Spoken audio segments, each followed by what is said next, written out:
এই সিরিজটি একটা অন্যরকম অনেকগুলো অনুভূতির নাম। সম্মানের অনুভূতি, জনপ্রিয়তার অনুভূতি, ভালোবাসার অনুভূতি। মানে যেখানেই যাই সেটা অন্যরকমভাবে সম্মানিত করেছে আমাকে এবং আমার ধারণা আমাদের কো আর্টিস্ট সবাইকে। মানে আমি সম্প্রতি গিয়েছিলাম একেবারে পাঁচগাঁও বর্ডারের কাছে। ওখানে উপজাতি অনেকে থাকে, চাকমা থাকে, মারমা থাকে, গারোরা থাকে। তারা যে বলে যে তোমাদের একটা নাটক দেখে দিই, তোমাদের নাটক, এটা আমাদেরই গল্প, নাটক নাটক নাটক। মানে আমি অবাক হয়ে গেলাম যে ওখানে পর্যন্ত মানুষরা এটা আমাদেরই গল্প দেখছে। আর সবচাইতে বেশি আনন্দের যে সব শ্রেণীর মানুষের কাছে এটা আমাদেরই গল্প তুমুল জনপ্রিয়। একজন সিএনজি ড্রাইভারও ঘাড় ঘুরিয়ে বলে, ও এটা আমাদেরই গল্পের মা আপনি। আবার একদম এলিট ক্লাস তারাও এই প্রশংসাটা করেন। এটা আমাদের সার্থকতা, এটা আমাদের পরিচালক মোহাম্মদ মোস্তফা কামাল রাজের সার্থকতা। যদিও উনি প্রশংসা করা পছন্দ করেন না, উনি খুবই বিব্রত হন। কৃতজ্ঞতা জানাতে চাই এই নাটকের ডিরেক্টর রাজ এবং রাজের টিমকে একটা ভালো নাটকে তার চরিত্র দেওয়ার জন্যে।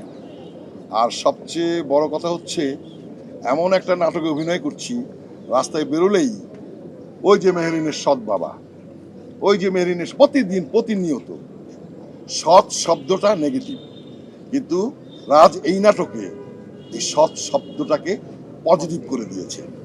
এটাই, আর কিছু এইটা অবশ্যই অবশ্যই রাজের সাথে জার্নি অনেক দিনের।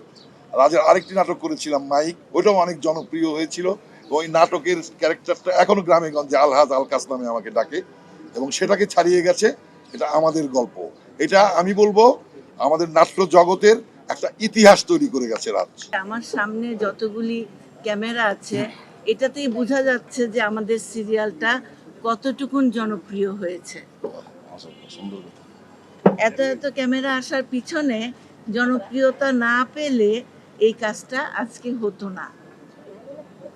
তো আমি বলবো যে আমি যখন ছোট ছিলাম এইসব দিনরাত্রি বলে একটা নাটক করেছিলাম। সেই নাটকে আমার নাম শাহানা হয়ে গিয়েছিল, সবাই বলতো শাহানা।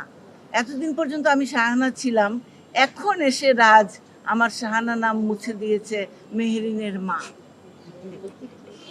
আমি এতদিন পরে বুঝতে পেরেছি যে শাহানা নিচে চলে গেছে, মেহরিনের মা সামনে চলে আসছে। মেহরিনকে কত সুন্দরভাবে মানুষ করেছে মেহরিনের মা, এইটা রাজের কৃতিত্ব। সে ক্যারেক্টারটাকে এমনভাবে প্লে করেছে, আমি তার কথাই শুনেছি। কারণ পরিচালক তো একটা নাটকের ক্যাপ্টেনের কথাই আমাদের শুনতে হবে। আমি তার নির্দেশ মতো অভিনয় করে মেহরিনের মা হয়ে গেছি, এটাই আমার সুখের বিষয়। এতদিন পরে এসে আমি আমার শাহানা নাম শেষ করতে পেরেছি।